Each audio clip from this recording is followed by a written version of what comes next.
Marcus. Hey, Cassie, what's up? How are Fantastic. you? I'm so happy to see you. Where Me are too, you my friend. and how are you? I am in Cyprus and I'm very good. How's the How are you situation in guys? Cyprus? Yeah, situation is, like everywhere in the world. The government took measures very quickly, and we have some cases, but yeah, and unfortunately, some people died. But yeah, they have it under control, they say.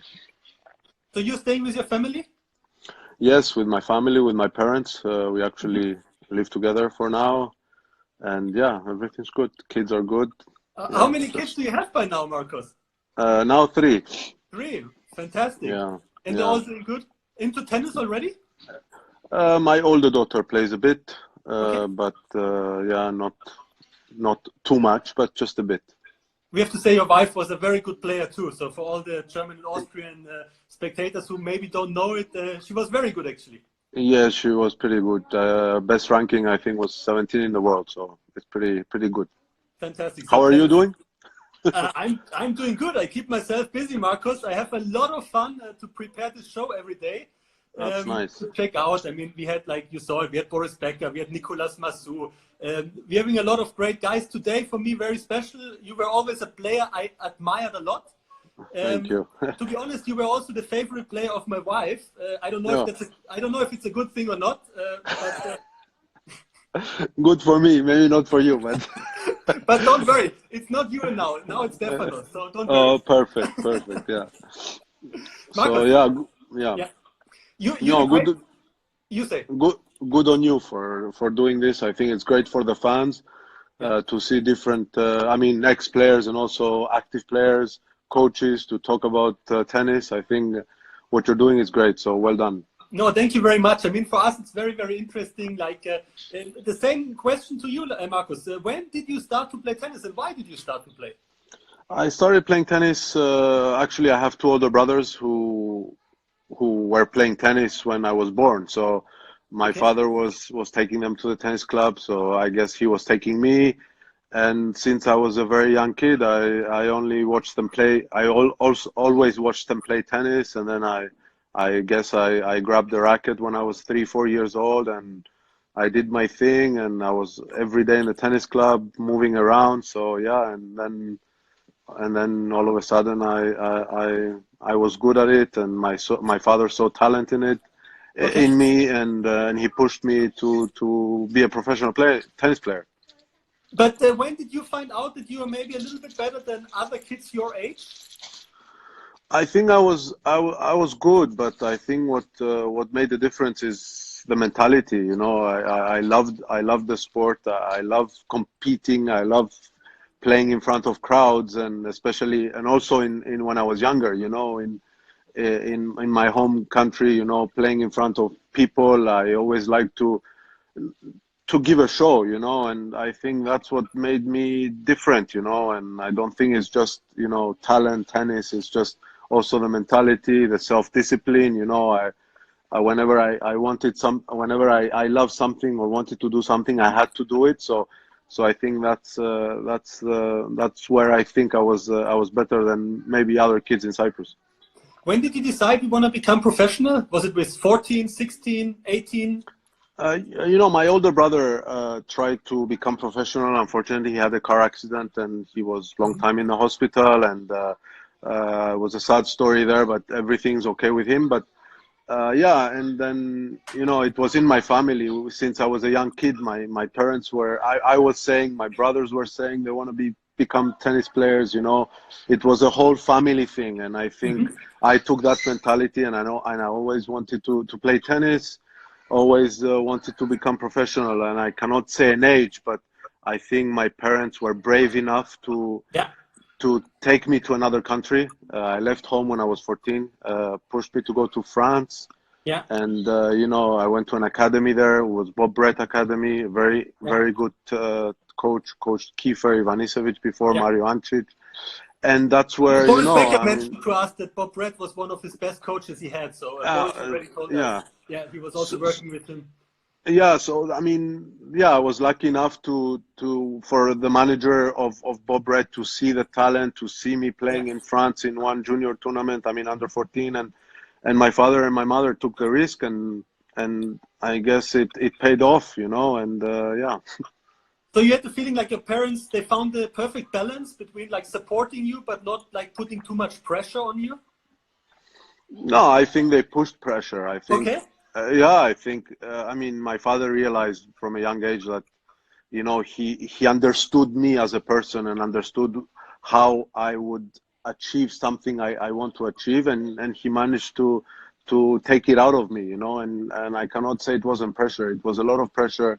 Like Okay. I said, I left home when I was very young, and I mean, I was not pushed to do what I did, but in one way, I had no other way, you know.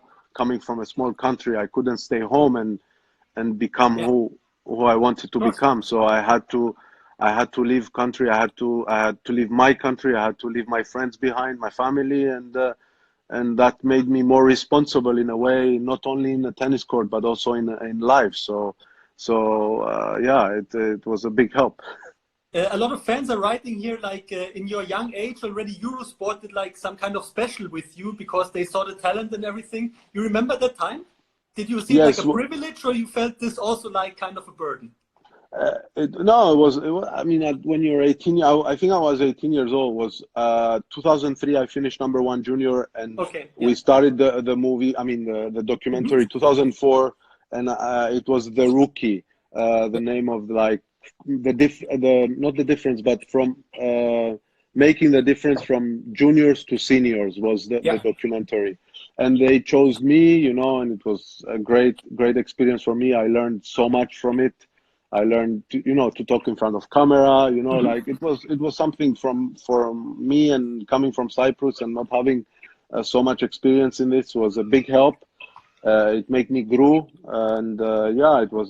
I remember it was in 2004, and we had the Olympics in Athens in 2004 that year, so it was pretty Hmm. special.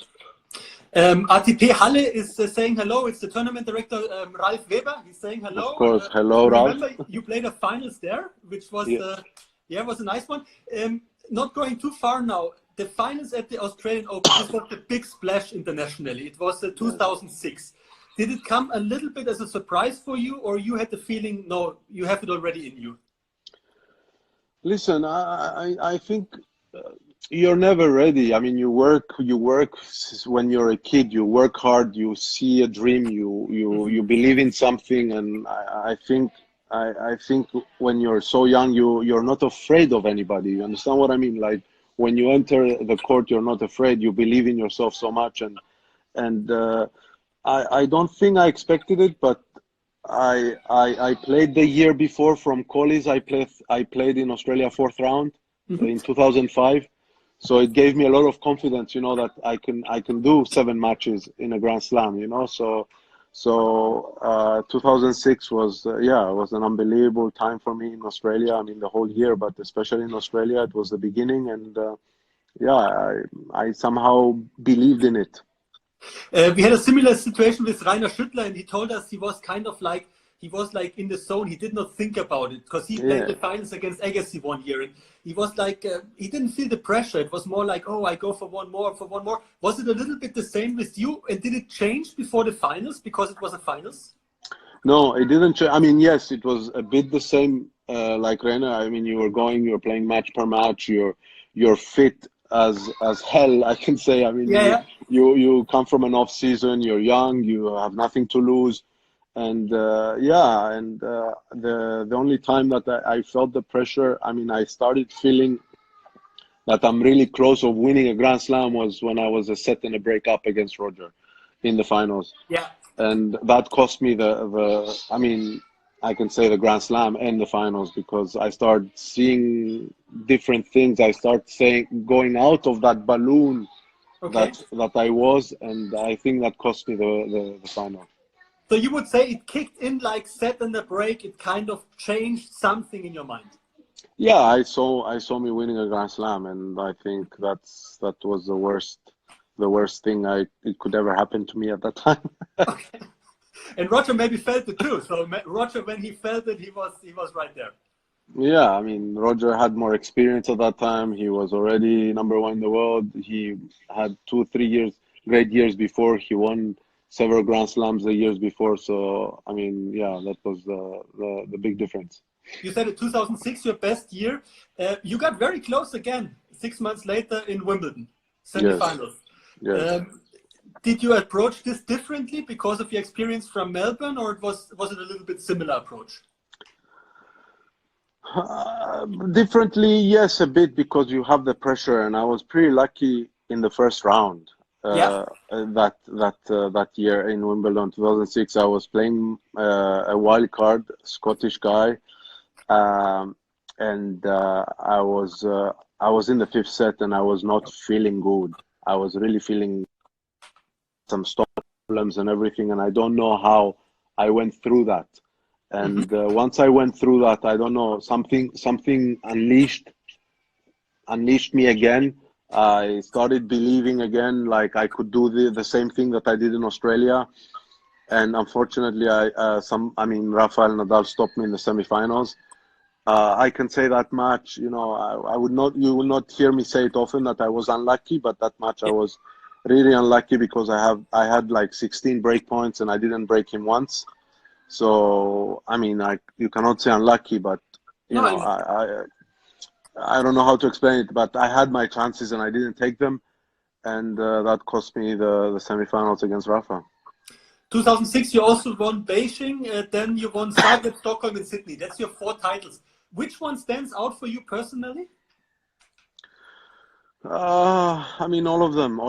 You know, when you win a title, it's different than you play finals. I think I played 16 finals altogether, and you know, when you lose a final, you're not happy. You know, you're so close of feeling that win. So I think all of them are very special, and especially maybe the one in Sydney, because it was in Australia where everything began. Also with I had the crowd behind me. You know, and I was feeling great. You know, that week was unbelievable for me. I beat great players. I beat Leighton Hewitt. I beat Marty Fish. I beat Richard Gasquet. They were all nearly top 10 at that time. You know, and you know, it was really special. You were always like a crowd favorite. You had a lot of support from the Greek and Cyprus people. How much emotion was good for your game? Because you know why I asked that? Because I found a video online with your rackets.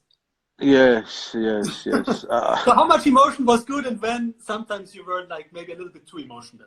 Yeah, I think that, I mean, I'm an emotional person, so I think I show it on the tennis court too. So maybe that was my disadvantage, I can say, because I was too emotional.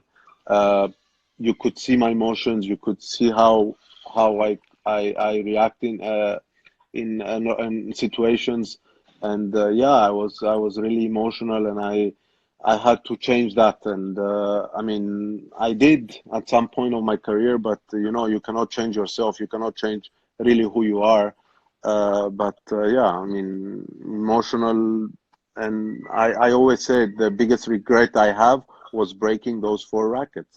Oh, really? I thought Yes. maybe we can talk funny about it. So you really regret that? Yes, I really regret it, because especially when you have kids, you know, like, and you see it again and again, you don't want to show that how you say, you don't want to show that to the kids that loves the sport, and I don't think it's the right way. Okay, everybody snaps, everybody does mistakes, whatever, but yeah, I can say it's something that I wasn't really proud of myself.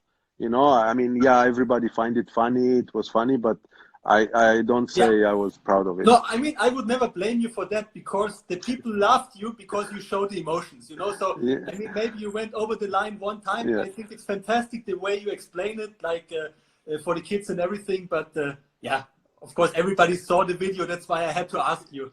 Yeah, no, for sure. Markus, you played doubles sometimes. Who was your favorite partners? Who did you like to play with most?